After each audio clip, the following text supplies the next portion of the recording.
What's up, ladies and gentlemen? Welcome back to another episode of At Home with Mark. Today is season 3, episode 22, and this is the finale. Mr. Dan Steinhardt is here from That Pedal Show. Dan, thank you so much for doing this, bud. I appreciate it. Mate, you're so welcome. You're so welcome. I have so much to get to. I have like a 2 pages of notes to ask people, and I never get to it all because it all meanders and goes somewhere else, which is fine. Yes, of course. Yeah.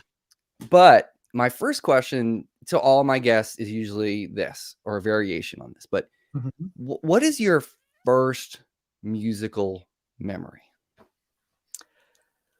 Oh boy. Christmas when I was 4, I think. Well, no, actually younger. But yeah, very young. And my brother got given one of these, those guitars that come with those triangle cardboard boxes, the little half-size things. And he pulled it out of the box and he just hit the strings. And I had this unbelievable emotional reaction to that sound. I found out later that while my mum was pregnant with me, she was learning to play guitar, and she only stopped when she couldn't hold the guitar anymore. And when I heard the sound of the guitar, just something like clipped, and mum went out and bought me a guitar the next day, and that was it. Man, okay. Yeah. So it's definitely a guitar focused thing as opposed to a musical focused thing. You know what I mean?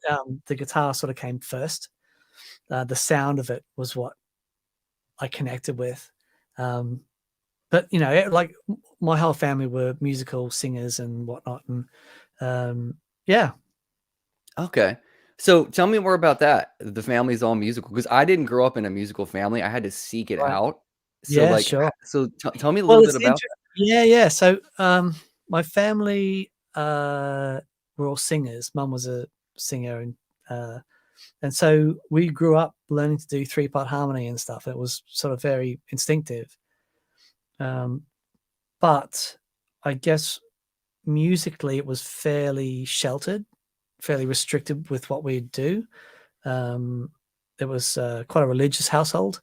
And so, I didn't have Zeppelin or, The Who or anything, growing up with that music. That didn't happen. So I didn't discover that until much later. I remember hearing my brother many years later, brought home 1984 Van Halen, and he put it on and I started crying because I thought I had invented tapping before that. And I already do it. It's like, no. Yeah. So how much older is your brother? 4 years. Okay. And me too. That's funny because my brother was a huge musical influence on me. So not a ton of secular music in your house then, until No. how old were you? How old were you when that happened, when the whole 1984 thing happened? I think I would have been, 13, 12 or 13. And I was just starting to get into, the band at school and stuff, and friends. I was introduced to, a lot more music through my friends. And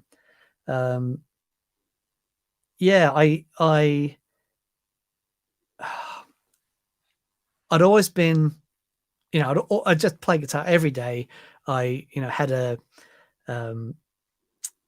very humble amplifier, but I could get it to distort, and it was just the most fun thing that I could do. But then I learned to play, and I learned to play with this sound.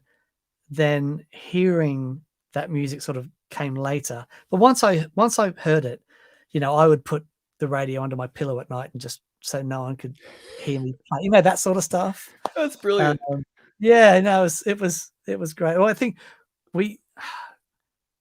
something happened at the church my dad went to, and there was a pastor came over, and it was like, the whole all rock music is evil stuff, and they sort of fully went into that thing and burnt albums and stuff, and it was pretty frowned upon. So I had to be pretty secretive about that stuff, to the point when the first band I was in, I think I was 15 or 16 when I joined this first band, and actually we're still really close friends with all the guys in that band.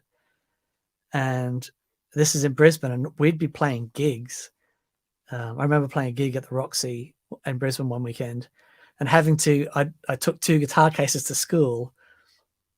One was with my guitar, and one was with all the clothes and stuff that I was going to wear at the gig. And just tell Dad that I'd be spending the night at the bass player's house or something, and all my gigs were sort of done in secret, at that age, and that was great. Man, you need to write a screenplay about your life from that period of time, man. That would be great. No, I just think it's one of those things that I think if it's something that you really want to do, nothing, none of that stuff. I was going to play. Just all I ever wanted to do was play guitar. All I ever wanted to do was be in a band, and I wasn't. Nothing was going to sort of get in the way of that, and yeah, it's great. So, what was the first band name? Do you remember? Oh man, yeah, that band was called Tender Fury. Okay. Yeah, not really. But no, I think, I'm sure you'll have memories of your first, musical experience, and being in a band. It's like, being in a gang, and you share so much, and they become like a second family. And these guys they really were that to me.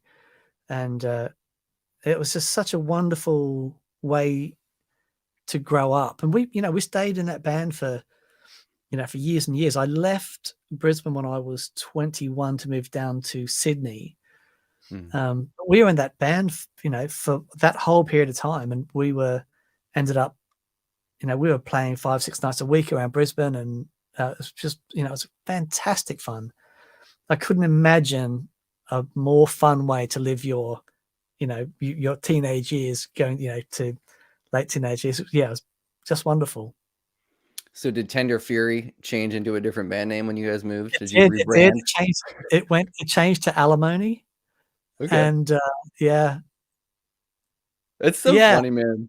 When you think about naming bands is the worst. It's the worst. It's really hard. There's no, you just pick something and get on with it, and try not to listen to what anyone else says, because it's really funny. There was I remember seeing Tom Bukovac had got something together, and he did his post, and Tom Bukovac's one of the greatest guitar players I've ever heard. He's astonishing. Oh yeah. Of course, the guys that he's going to be playing with are amazing. But then he posts this thing that says, we're looking for a name. Has anyone got any ideas? Because everything I think of is taken. And it's like, you can think of the most random band names, and you go and have a look at it, and someone's going to be called, Pickled Chicken, or, anything that you can think of. It's pickledchicken.com. Come here to buy our merch. It's already taken. I want to see the merch for that band, brother. I would love to see that merch. Oh my God. So yeah, I mean, I feel like it's crazy when you talk about like how you're still friends with those cats, from that long ago. And it really is. I say this all the time, and it's hard for people that have never been in a band to understand this, but totally. It's a relationship. like, it's a relationship unlike any other relationship you'll ever have. And sometimes it's great, sometimes it's really tough, but you share something that you don't share with other people. Being musical with other people, being able to do that, I think it's a thing that separates us from the animals. It's the most amazing thing. It is. And it's not as poignant as being in a foxhole in a war with your mates, but like, it's close. It's that kind of a relationship. It's that intimate that if you share a moment on stage with somebody, I can remember I would do one-off gigs with people when I was in Boston working with people. And then you immediately now have this relationship the rest of your life because you shared this musical moment and created something out of nothing, something really, really passionate. Like there's a really emotional feeling that you get when you get on stage with people like that. It's crazy. I love the fact that you're still friends with all these people. Oh yeah, man. Totally. Are they still in Australia? Are they in Europe now, or? Bass player lives in Norfolk, and singer and drummer are It's still in Oz. Yeah. And the keyboard player's in Oz. Yeah. That's cool. That's really cool, Yeah. man. So from that first moment with that guitar, my usual kind of foray like into the next question would be like, what was the moment that you picked up the instrument? But it sounds like it was immediate. Like Yeah. you were a kid. You were really, really young. Yeah. Yeah. That's extraordinary. I mean, like, were you 3 or 4? Like how old actually were you Yeah, when no, you I started think it was probably 4. Certainly no older than 4. I think I might have, my birthday's in September, so I think I might have just turned 4 before that Christmas. But I remember the next day going out, and I'm not sure if Mum picked up a guitar from a friend, but it was a full-size classical guitar. Mm. And I remember just I could put a finger on a string and I could sing all the notes chromatically up the fretboard. And I was doing that for like the longest period of time before I could actually, I remember trying to learn bar chords on that guitar, and it was just murder, but probably really good for me, right? Yeah. But yeah, I just remember being dwarfed by this massive guitar, but just being so fascinated by, the shortening, vibrating scale and how that changed the pitch and just how the guitar vibrated against you.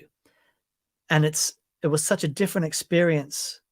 Dad played organ, and it was such a great sounding thing, but the guitar was very different.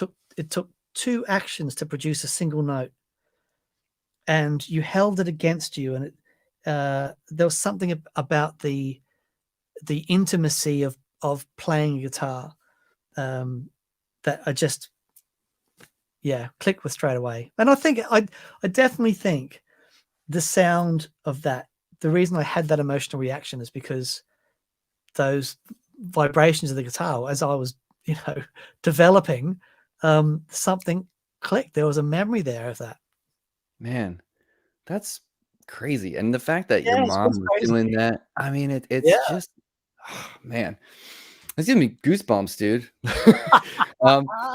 So like early on, okay, so we talked a little bit about, I like asking about records and things that really, Oh, set things off because for me, my moment, and I talk about this a lot and on the show, but like Pearl Jam was a huge part of the why I play the instrument.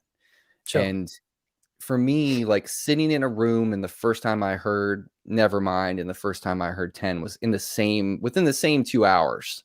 And Wow. my buddy had it and he had a CD player. I didn't have a CD player at this time. I'm talking, this is like the 80s, right? Like I didn't have a CD player. I had a tape player at best, but Right. my brother had a CD player. And when he put those records on, especially 10, I just was like, oh my gosh, like I know what I want to do with my life. Like in Wow. that moment. And You couldn't have been much older than that, though. Much older than 10 when that came on. no, yeah, I was 6th grade. So Okay. yeah, I was probably 11 years old or something like Right. that. But he let me borrow it. And I remember, Dan, I went home. He let me borrow the CD. My older brother had the CD player. And Right. he was huge into the Grateful Dead and all these jam bands and stuff. So I got into that later, but and Bela Fleck and all this. But like I sat down and listened to 10 twice, like just in his room on the carpet, just sitting in front of the stereo. And that was like a religious experience for me. Yeah. Do you have Yep. something like that? Like Oh, yeah, man. Yeah. So, right. I was quite technical. I could do all the stuff. My fingers could go fast. There was no music there, but I could do all the stuff. And I remember hearing, Steve Vai was one of the first guys I heard. I heard Flexible. oh, My music teacher, who was a big Frank Zappa fan, he said, "Oh, you got to hear this." His music teacher at high school said, "You got to hear this guitar player." And I heard it, and it blew my mind. And I managed to track down a copy of Flexible. And the first time I'd ever heard 5/4 on anything, any sort of odd time signatures, and my mind was just blown away. And his sound on that album was just so epic and so raw. And then a kid at school, a sax player at school, put on an album. So David Lee Roth has got a new album out. You got to hear it. And it turned it on, and I just went, "That's Steve Vai." He said, "Who's that?" I said, "That's Steve Vai playing guitar. I can hear it." And it was, and it sort of, so that thing for me, like the flexible, the Zappa years with Steve Vai, Flexible, and Eat 'Em and Smile, were the first big heroic rock guitar thing, and what he could do was, because he was so capable, that there were no boundaries to anything that he could do, and he could take you off in any direction, and it was always surprising what he would come up with next. When you listen to his albums, you could never peg what was going to happen, certainly in those the earlier ones. So that was a really big deal, and I really got into that stuff, and I bought a gem. But then I heard Crowded House, and I heard Neil Finn, and that rocked my world, because what I was hearing was his guitar playing. So he joined Split Enz as a guitar player first in the early days, but he had all these great songs. I think it's like 17 or something when he joined Split Enz. And what he could do as a songwriter with his guitar, his guitar playing, which is just epic, actually added to these songs and became, part of these amazing songs. And that sort of blew my mind, because I didn't really have the connection into songwriting. You know what I mean? I'd listen to these guitar sounds, this amazing stuff. And, and of course, Satriani came out with Surfing with the Alien, not after that. And it was like, this stuff was all incredible, but I didn't have that connection to songwriting or, or composition of any kind. And Neil Finn was the first that, the early Split Enz stuff, Crowded House stuff, those tunes really affected me. And then XTC from, quite a young age. And XTC were quite big in Australia. And I really, Andy Partridge's songwriting, that's another whole episode that comes later, the Andy Partridge thing and Dave Gregory. But when I first heard those songs and I heard the guitar playing in those songs, again, another part of my mind was opened. Dave Gregory is a virtuoso guitar player, but he's one of those guys that he is so subservient to what's going on in the song that you'll never really know what he's capable of. You know what I mean? Because it's just all about the song. And I wanted to be that guy.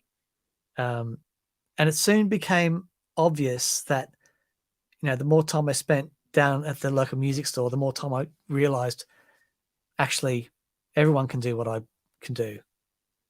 Everyone has learned how to tap. Everyone has, learned their arpeggios and stuff. And why that's, while that's great and it's important to understand that stuff and, be able to apply it, I really wanted to get a better understanding of those things. That was what I didn't understand, was how Neil could,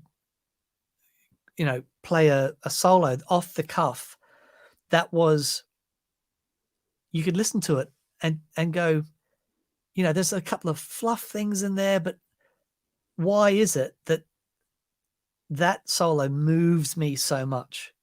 Why is it that something that's not executed perfectly, why is it that that's connecting so deep with me? And I wanted to explore that side of things.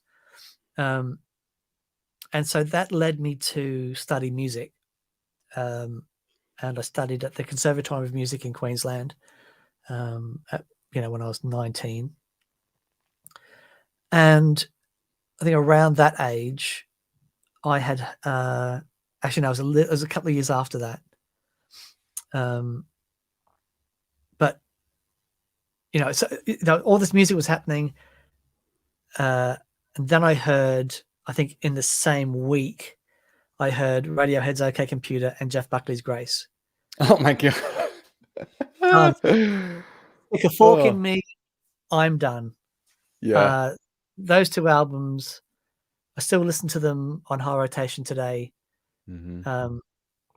And it was like, it was an extension of that song thing, but what Mhm. they were able to do was not just about the songwriting craft, but then explore that thing that I love so much, which is the sonics and those textures, and how those textures can really affect you, and how those textures can set that mood. And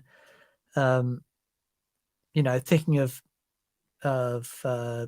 Jeff Buckley's, double the parallel reverb on Hallelujah, and the aggression, then go from that, and then the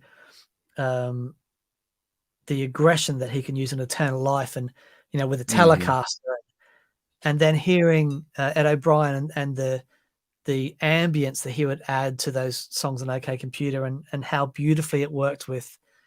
You listen to Tom York's lyrics, and you can hear that in those sounds created in that album. And it's just, and so that's sort of exploring those textures and exploring those tones and things, and also, but exploring the harmony of all that stuff as well.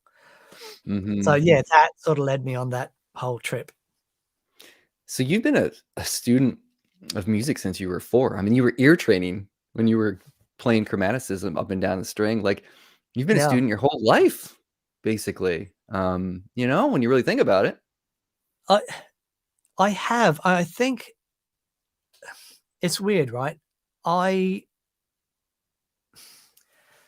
I've always loved music. I've always loved harmony, but I'm not very good at it. But um, Mhm. I'm not a natural musician as much as I love it. There are guys that pick up the guitar from the first note. You go, wow, you've got it. There's something Yeah. in you. You've got it. Everything that I've achieved musically, I've had to work really hard for. I just didn't have that natural proclivity to go, yeah, I've got tone in my fingers. It's just not there. But what I did have was uh, just a never-ending interest on how people got these amazing sounds. Mhm. Um, and I think so. One of my, was it my early forays into guitar sounds?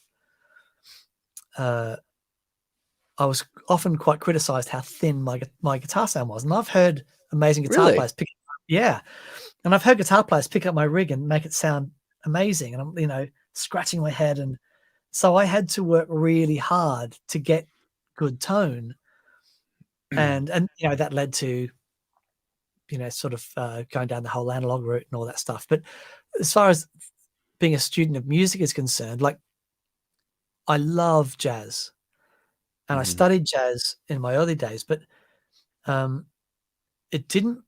The jazz harmony didn't click for me until quite recently, until 3 or 4 years ago. And it was listening to players like, certainly Pat Martino is probably the biggest.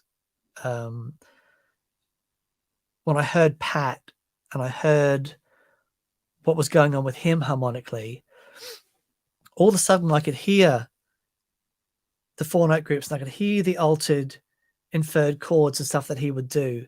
And it was Mhm. like, but as much as I enjoyed jazz throughout these years, it took a long time to actually start hearing and understanding that harmony.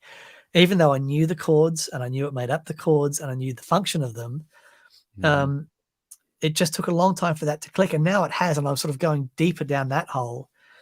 But yeah, it wasn't like I could, you know, I had a good ear for harmony, and so that was always, I think, a saving grace of mine, because I could always sing harmony in a band. Mhm. So it's me playing guitar and doing a harmony would save another wage in a touring band. So I managed to get some decent gigs in Australia.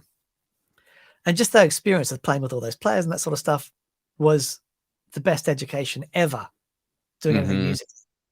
You know, studying music was great. Being around the students, that was the best thing. You know, and you know, jamming up till 4 o'clock in the morning with the guys in the dorms. And, you know, that was the best thing about studying music. But yeah, it certainly, even as much as I loved it, it wasn't a natural, you know, it wasn't in my fingers to start with. And I'm still having guitar lessons now. I'm still working on my playing. Because you know, I feel, you know, at 50, I'm just starting to get somewhere, you know. Yeah. Yeah, man. I can relate to that big time. Yeah, like yeah. I really can, because I've had to work really hard. It didn't come super naturally to me, and you know, there's been many a day where I'm banging my head against the wall trying to figure out what Wayne Krantz is doing, and like, Man. yeah.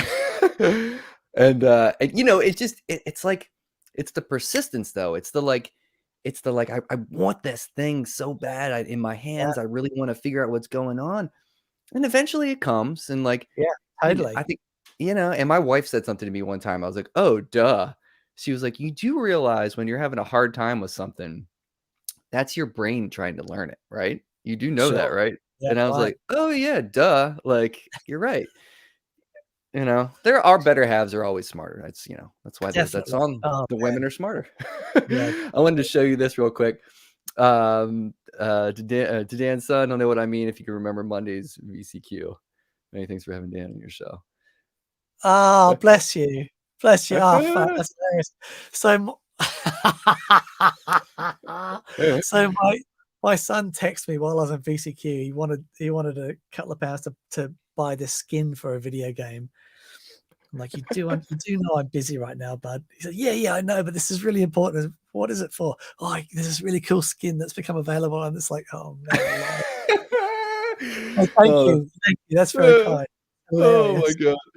So let's talk a little bit about the whole your jazz, like, you know, deep dive here. Like, you know, Okay. when at this stage in your career that you're like investing time and energy. Because I did the same thing. I got to know Joey Landreth back in like 2014 or 15. Okay. The first time he did the Captain Meets Joey Landreth, that first episode. Yeah. I hit him up and found him and was like, hey, because I'm really into slide stuff. Right. And I was like, I'm not a super fan. I don't even really know your music, but I liked what you did on this interview, and I'd like to take a lesson with you. And he's like, all right, sure. I don't really do that anymore, but I'll do it. And it just grew into a friendship over the years. He actually played on my last record and stuff. It like just became Oh, this wow. amazing thing. But How talk lovely. about a dude that has the harmony knowledge. Him and Ariel too. Like I've taken lessons with Ariel too. Those guys just have this like sensibility of voice leading and understanding where things go. Like, Yep. so because what was it about you wanting to dive back into it that you were like, I want to work on my chops? Like, what was it that you wanted to work on? Harmony in general? Yeah, I think so it's amazing what you can do with a pentatonic scale, right? And so many guitar players have built careers on that. And to be honest with you, to be a gigging guitar player, you don't really need a whole lot more than that.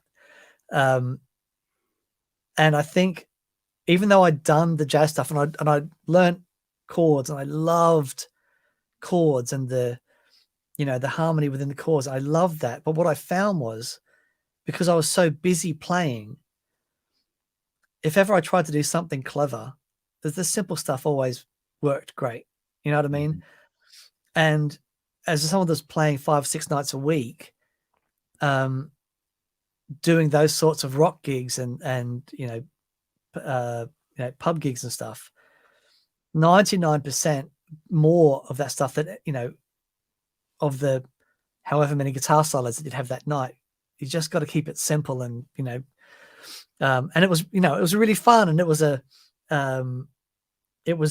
show, and, and so getting really good at pentatonics is all I really had to do. Mm-hmm. But I found, there was always, because I learnt these chords and I learned, all the extensions, and I love that. And I'd always wanted to be able to understand what Pat Metheny and these amazing jazz guitar players, what were they thinking when they were playing these solos? Mm-hmm. What was going through their head? What understanding did they have that they were applying that I wasn't? And I think it wasn't until I got to the UK in 2002, I want to say. Yes. That because I was so busy, I hadn't had time to really focus on the jazz thing. But it's always in the back of my mind. And I remember in 2002, I said, right, I'm going to let me get this altered scale thing happening. And I learned it. And I learned what it was supposed to go over, but trying to get the,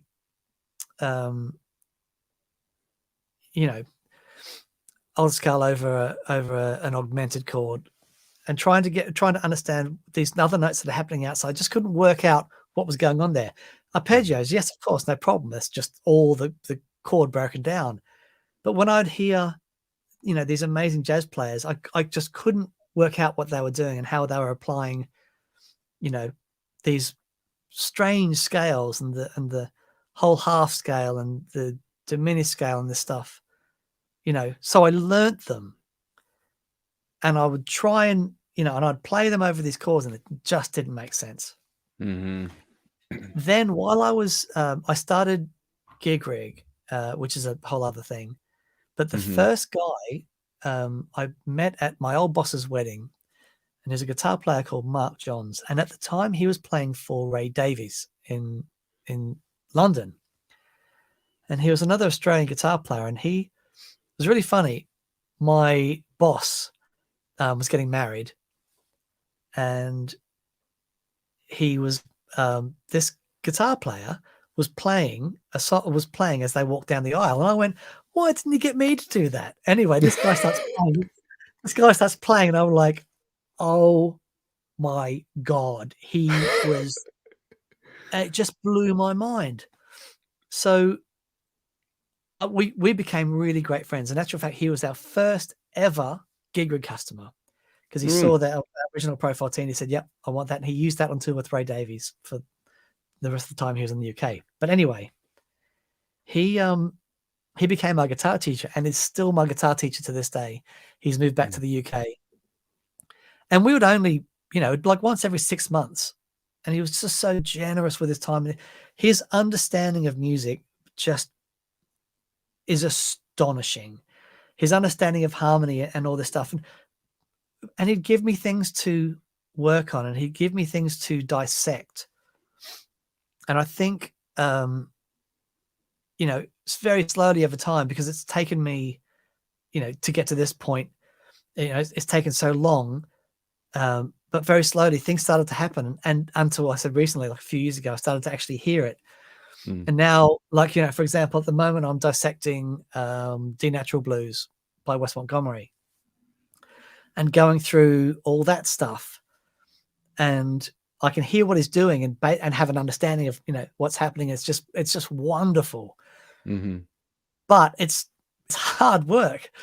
When you're into this stuff, a lot of it isn't pleasurable, because you're trying to, for example, watching Wes Montgomery play on video. I remember I worked out this solo, and I worked out all the notes. It just didn't sound right. Well, what am I doing that's wrong? And I found a video of him playing it. And Wes, apart from when he's playing octaves, he only uses these 3 fingers. And it's something that I've noticed in a few guitar players. Guthrie is very similar. In majority of the time, he'll use these 3 fingers. Guthrie is like he's got, extra massive fingers. Hands. Yeah. But there's a few players I've seen that, who will concentrate on these 3 fingers. And so Wes, whenever he's playing melodically, he uses those 3 fingers. Also, when he's playing arpeggios and extended harmony, he'll play a basic arpeggio in one position, and then all the extensions he will go up the string and then back down to the root position. Like and a it's linear, yeah, movement on one string? absolutely linear. And when I saw him do that, it's like, and then it made total sense. And when I heard him play these lines, and it's like, oh wow. And when you hear him play octaves, it's the same thing. He can move around so quick in a linear fashion, but when he plays melodically and uses that extended harmony, it's all linear. Man. And so when you get into this stuff, and the wonderful thing about YouTube, being able to see players and actually see what they're doing, the way they attack the note and the way they fret and how they even how they hold themselves when they're playing, it all has an impact on the sound. And yeah, so that's been an absolute revelation. I'm still I've worked out a few Pat Martino things, but like for me, he is next level with that stuff. How he is so that up pick that he's got and that swing, and it's so he can play 16th notes for 10 minutes, and it's still melodic and beautiful, and it moves and it's dynamic, and it's like, how do you do that? So anyway, but the more I get into it, I'm finding so much beauty and inspiration in this stuff, and it's one of those things, the more you know, the more there is to know. And the more you know that the goals just get further and further and further away. And it's wonderful. It's I'm loving playing guitar now more than I ever have. Just a few more gigs would be nice. Not in a room for a couple of years, but that'll come back. But yeah, it's loving it. Yeah, I love that, man. I mean, it's just, it keeps you on your toes the rest of your life, right? Those goals are, even though that carrot is dangling here and it keeps moving with you, it just keeps you on your toes all that much more, man. That's amazing. I love that. I love the fact that you're doing it. And I love the fact, like, when you were posting all that information about how you were working on that solo record and you were doing stuff at home, and I was just like, that's so inspiring. Like, and we can transition. Yeah, we can transition to TPS now, because I just up front, thank you for doing what you guys do, because man, I have learned so much about my own rig because of you guys. Wow. Like, that's great. And I mean, I've been watching you guys for a long ass time, like a long time.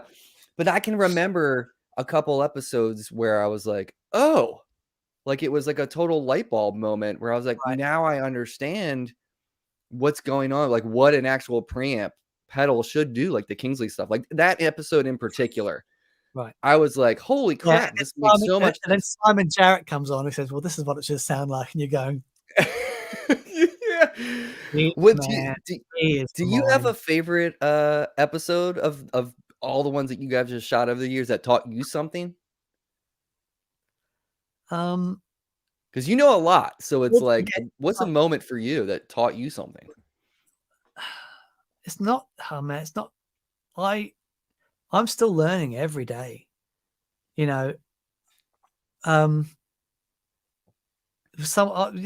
Sometimes I think I'm knowledgeable, and then I'll talk to, Analog Man, or, Robert Keeley, or, and it's like, the knowledge that some of these guys have is astonishing. And, I think I understand textures, and then Ed O'Brien comes on the show. I mean, that's got to be a highlight for me. Ed's become a really good friend of mine, and I've done a couple of rigs for him in the past, and it's so funny, right? Because I love their music so much, and seeing Ed do what he does has unlocked so much of that, and understanding just how influential textures can be in the music as a whole, right? Because when I hear Ed do what he does, those songs wouldn't be the same without that atmosphere that he creates. And it's like Brian Eno. Yeah. He can just take any signal generator and turn it into music. Yeah. And Ed really feels that stuff. He can just take any sound and manipulate it and get it doing something that would affect you. It was really interesting. Like, my mind is blown, and Mick's having this existential crisis listening to Ed do what he does. It's like, because it's really, being in the room with him doing that, it really affects you. Yeah. I bet. And so that was, I mean, that's definitely going to be a favorite. But I learned so much from that. Joey Landreth, the first interview we did with him, and how he could sing a melody on guitar that would bring me to tears, to a point I had to get up and leave. I remember that. It was astonishing. So I think there's been so many. Well, Ed's a good example because, and not to cut you off, but like, he has pushed the guitar forward just as much as Eddie Van Halen has, in my opinion. I think understanding what is that the guitar can be so much more than just a big penis extension. Right. You know what I mean? Yeah. Because that's, man, you hear, don't get me wrong, the rock thing is epic and it's so much fun. But, the same thing with six strings being used to create mood and atmosphere, and that you may never know that was created from a guitar. Right. It's like, and then everything in between. Yeah, it's wonderful. Well, Hail to, yeah, because like Hail, you listen to Hail to the Thief. That's like one of my favorite Radiohead records. So good. And there's so much you could listen. It's like watching a movie that you love 50 million times and finding something new every time you watch it, kind of thing. Yeah. That record in particular. Yeah. How do you go with Kid A? Oh, I like it. But it's hard work. Yeah, Hail to the Thief and Rainbows are probably my favorite records. Yeah, sure. Yeah, they're wonderful. Yeah, but I mean, I find it really interesting when guitar players like him can take the instrument and reinvent it. Like, I saw those guys in 1990. It probably was right when OK Computer came out during the like Tibetan Freedom concert. Right. Wow. So it was like Radiohead, Pearl Jam, Red Hot Chili Peppers, the Beastie Boys. Like, it was like that whole day. But that was the first time I saw Radiohead. And I remember standing there with my girlfriend at the time and being like, dude, these guys are like, what's going on here? Like, this is like the Pink Floyd of our generation kind of thing, but in so much a deeper way, songwriting wise and everything, it was like really touching to see those guys for the first time. I mean, I would love to see them again. It's been since then since I've seen them. Really? Yeah. Well, I was fortunate enough to go. Ed invited us out to Paris to go and see them play. I'd done the rig for him for the latest tour, and that was the first time I'd seen them live. And bless him, we had these amazing seats, and sonically it was beautiful, and it was so moving. And seeing that it's a massive venue, of course it's Radiohead, but then we saw them in Manchester again after that, like, 50,000 people. And it was a different vibe. It was the big stadium thing. And it was just as moving on a different scale. And so they understand the atmosphere of the room and what goes out there to get the most effect. And I'll never forget at the end of the Manchester gig, and they finished with Karma Police. And they walked off the stage with the crowd singing the "For a Minute There I Lost Myself" for 10 minutes. 50,000 people just kept singing this, and it was like it was so immense. Yeah. But I'll never, that gig, the gig in Paris, and seeing those guys live, one of those musical experiences that, as I'm sure we've all had, those musical experiences that not stay with you and sort of shape you and affect you and open things in you. It's phenomenal. Yeah. I mean, they're a band that will definitely do that to you. Like, Yeah, I've yeah. had a couple moments in my life being at shows. What's the loudest show you've ever been to? Bon Jovi All in right, that makes sense. what was it, 1988? Uh, it was, oh, don't get me wrong, I love the loud thing. That was outrageous. At the Brisbane Exhibition Centre, I think it was, and far out, man. That was painful. But Richie Sambora, wow. Yeah. Just, he's a guy that you can see him playing on stage. You think he's been playing live for so long. It's just, he's such an epic performer, but everything is so nailed and so on the money. It's Mhm. still a great Dude, gig, but wow. I love that. I love that. The loudest show I've ever been to, and everyone's shocked when I say this, was Ben Folds 5. Like, No. oh my God. And I love that band. It's crazy. I saw them and Train opened for them. This was like before Train like blew up. Had the song. And yeah, and dude, those guys were crazy good. Like they so Patrick, the lead singer, he played sax, he crushed it.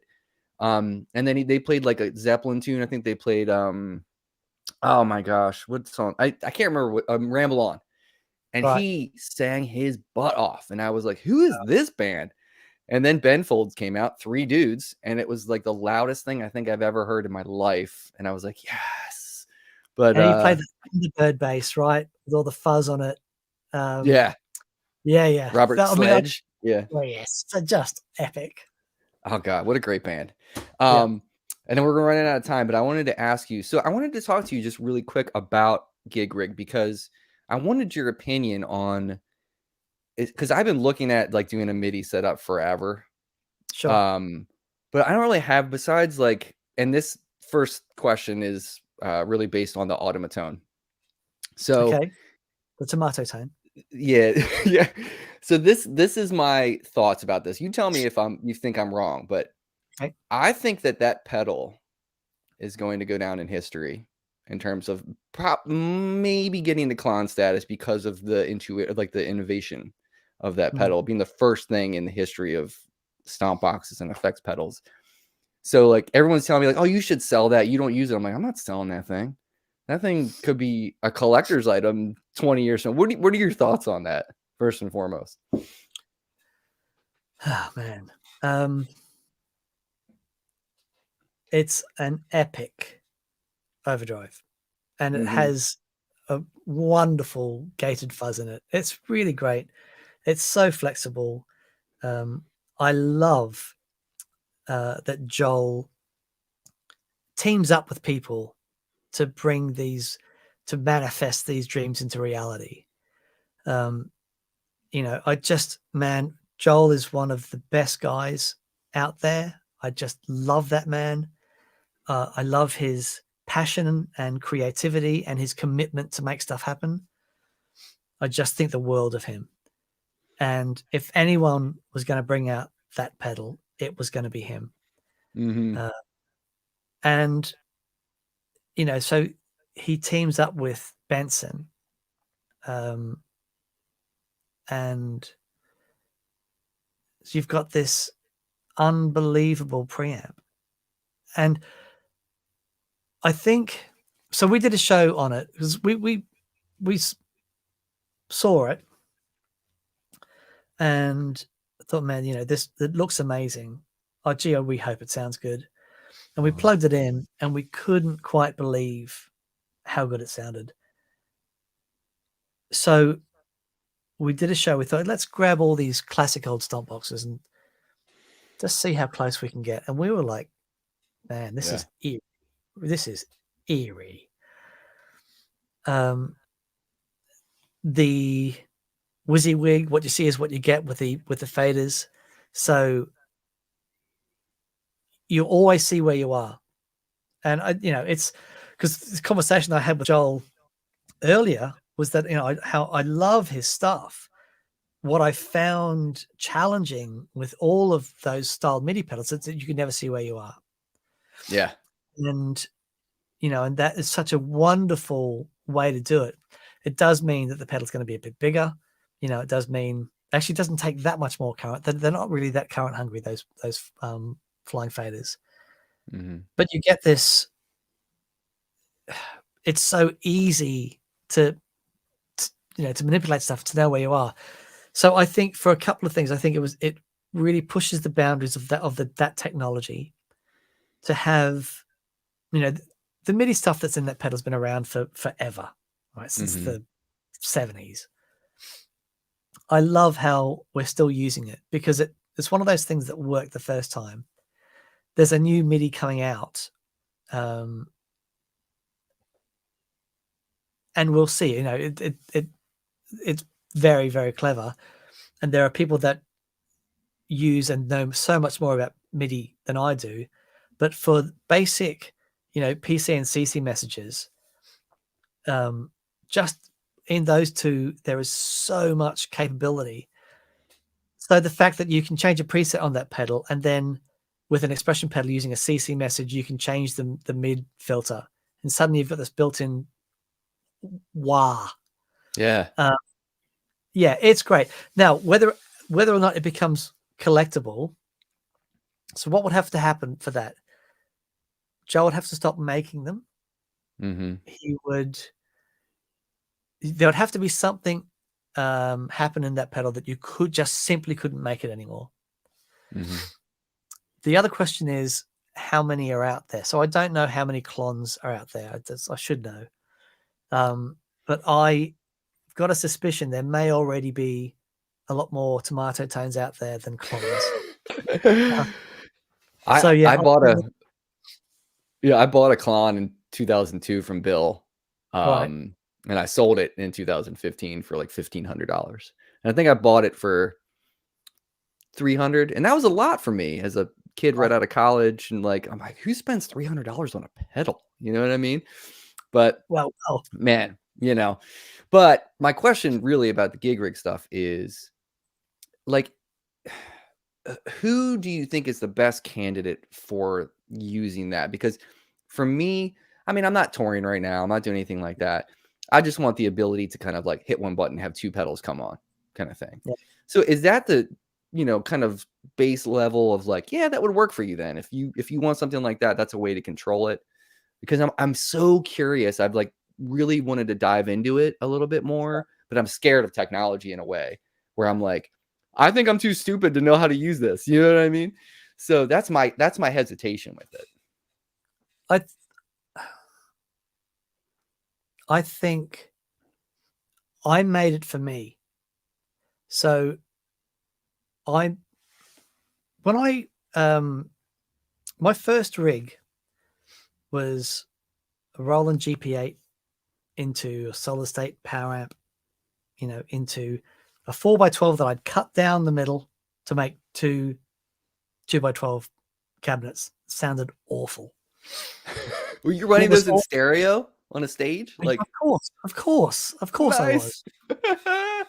That's great. And for me, I couldn't understand.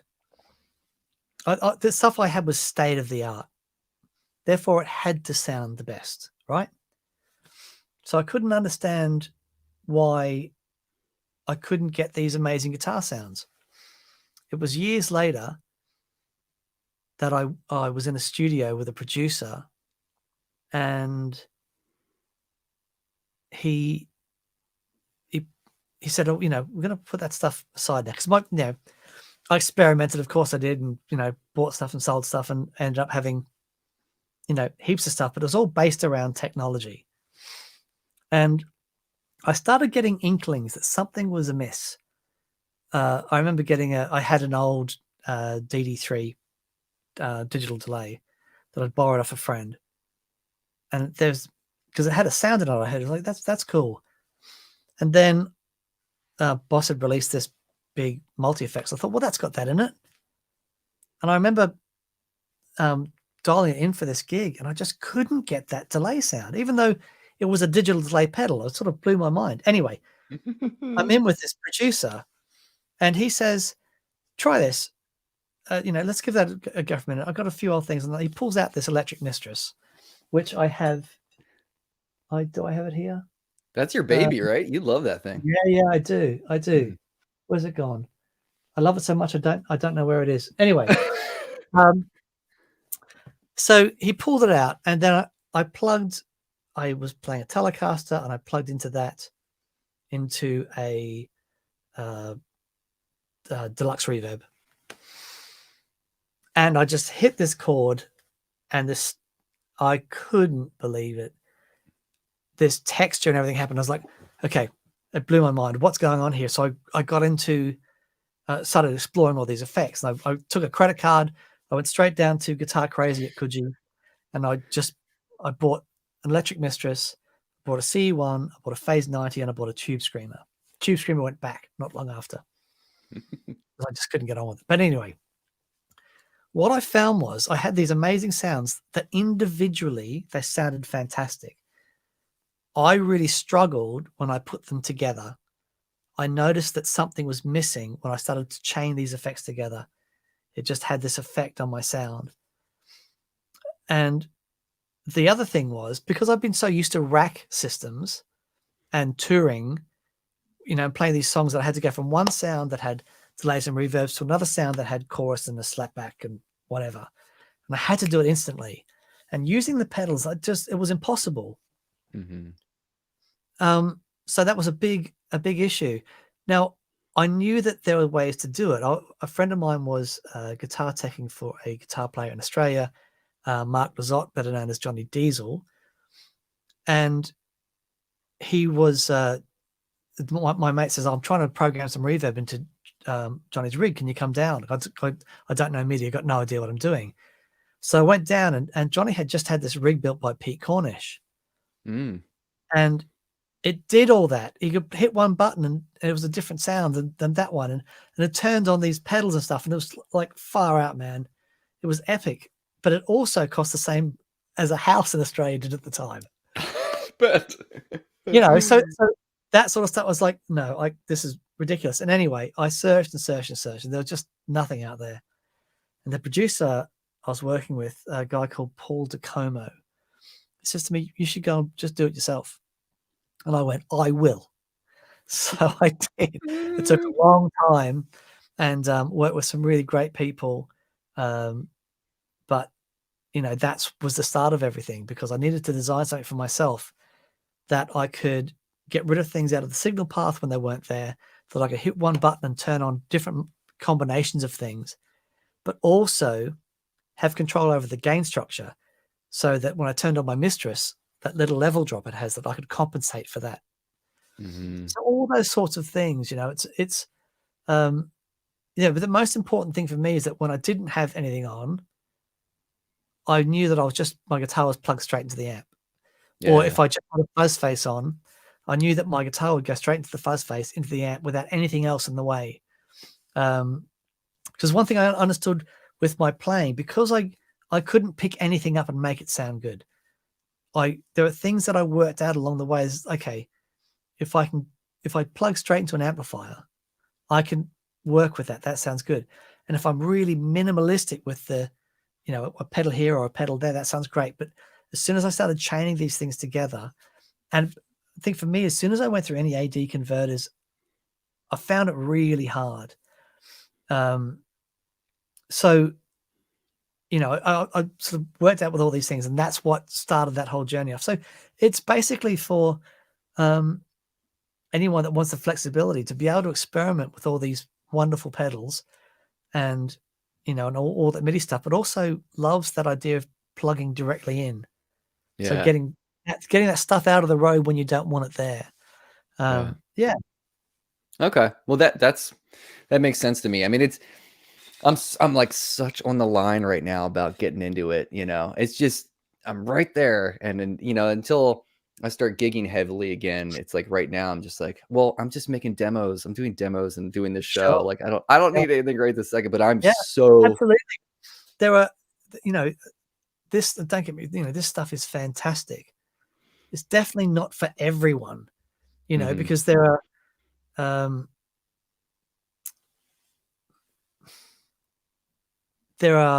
situations where it's just not essential.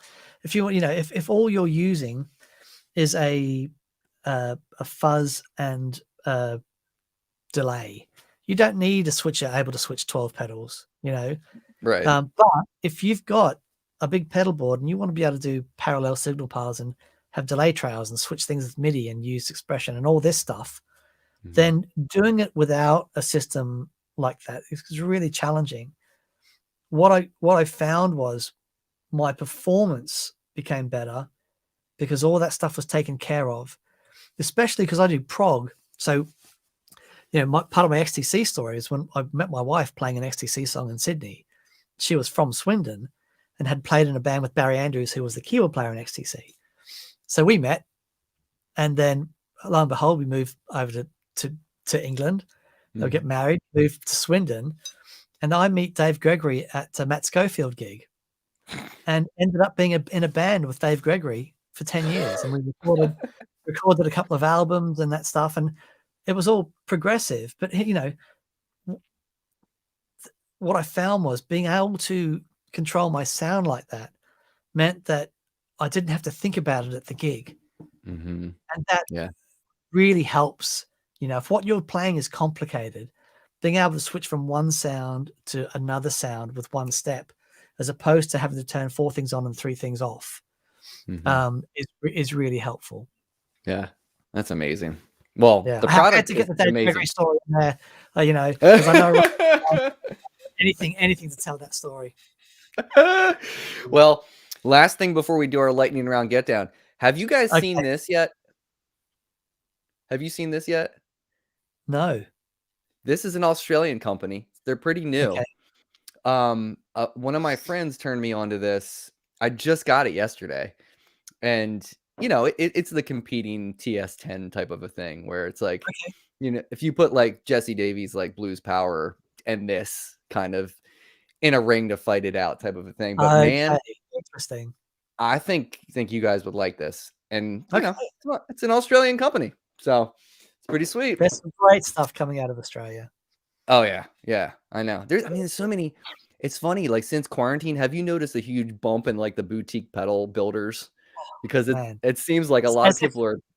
as if it hadn't bumped before, I, and man, it's great, and there's some amazing stuff coming out, yeah, uh, I we're living in the golden age of this stuff. I mean, you can see from I don't know how much you can see from what's behind me, but anyone that watches the show, we're just surrounded by this stuff, and there are so many wonderful, um, so many great designers out there, and everyone hears things a little bit differently, and everyone plugs into different rigs. Like for example, if you're using an AC30, I think one of the best overdrives you can use is a Hotcake. Paul Crowther, actually old drummer from Split Ends, he designs his pedals with that amplifier. But if you're using a high watt, um, you've got to try a P Cornish pedal into that thing. You know what I mean? It's so we're able to pick and choose specifically for the rigs that we're using to get these unbelievable sounds. Mhm.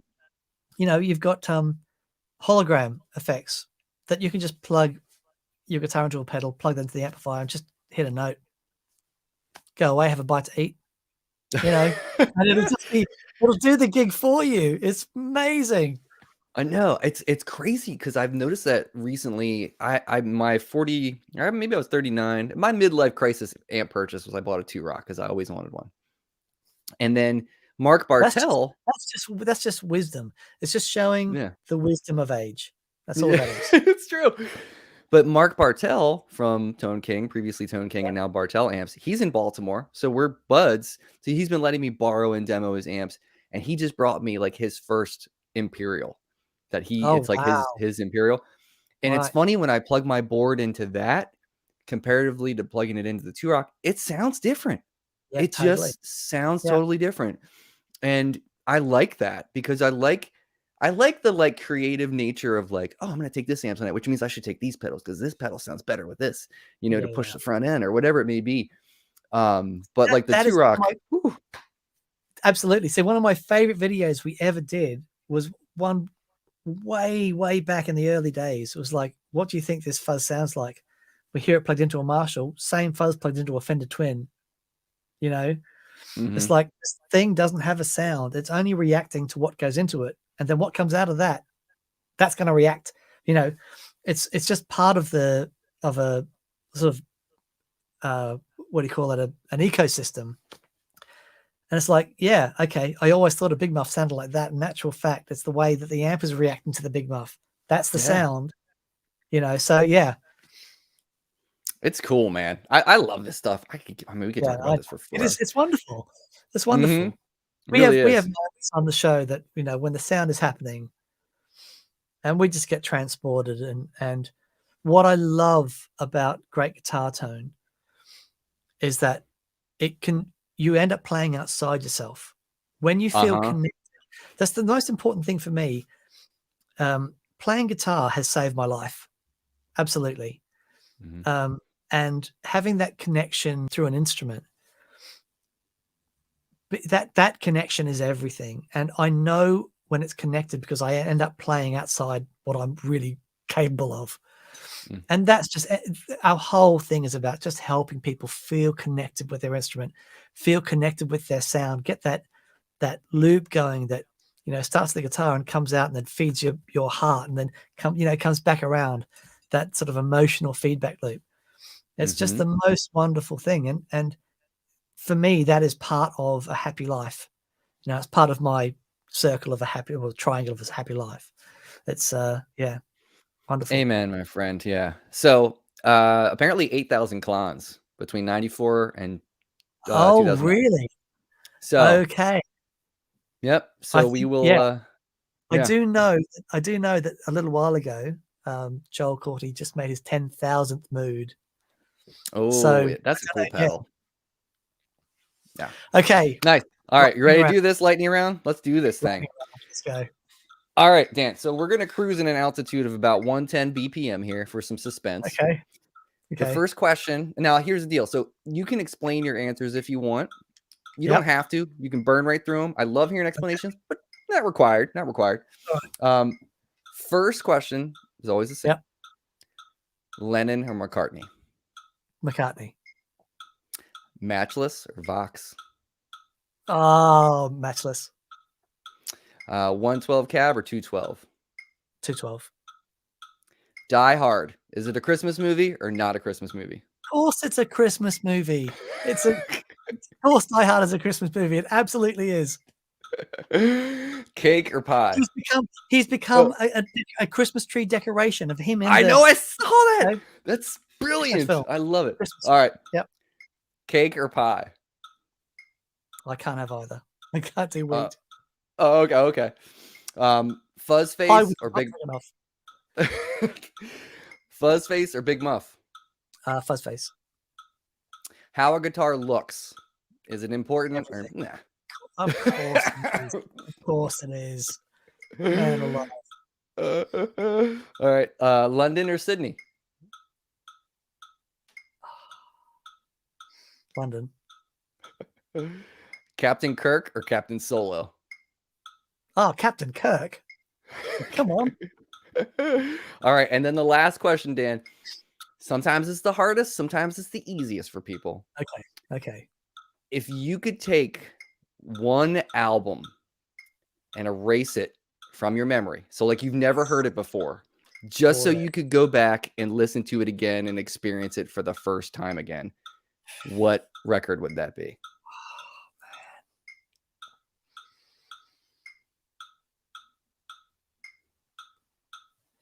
It's got to be Grace by Jeff Buckley. Okay. So I know we talked Yeah. about it a little bit, but explain to me, because I love that record too. Like Grace is probably one of my favorite songs. The counterpoint in that song is ridiculous. But Just out of control. why that record? I think for me, at the time, it was the perfect amalgamation of artistry, sonic beauty,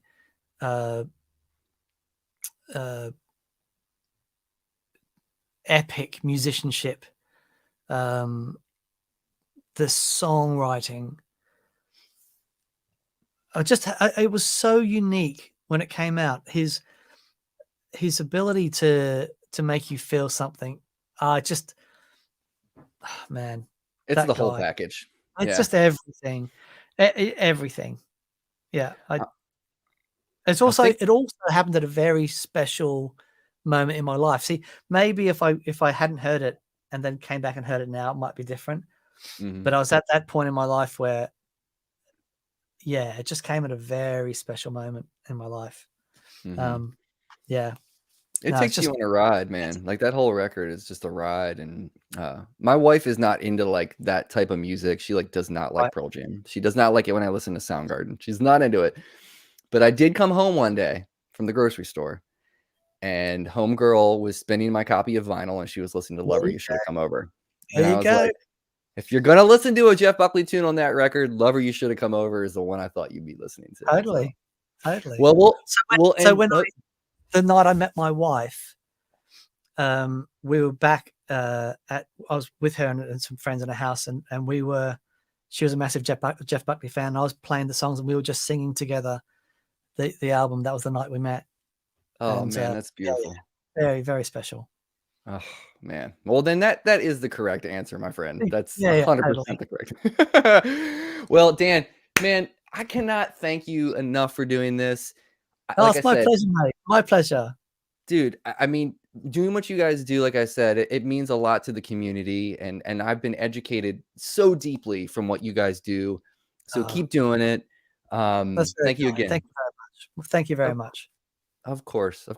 So, Dan, you can hang out. Everybody, take care of yourself. Take care of each other. Take care of yourself. Happy Christmas. And Absolutely. be good. Cool. We'll see you guys. Be excellent to each other.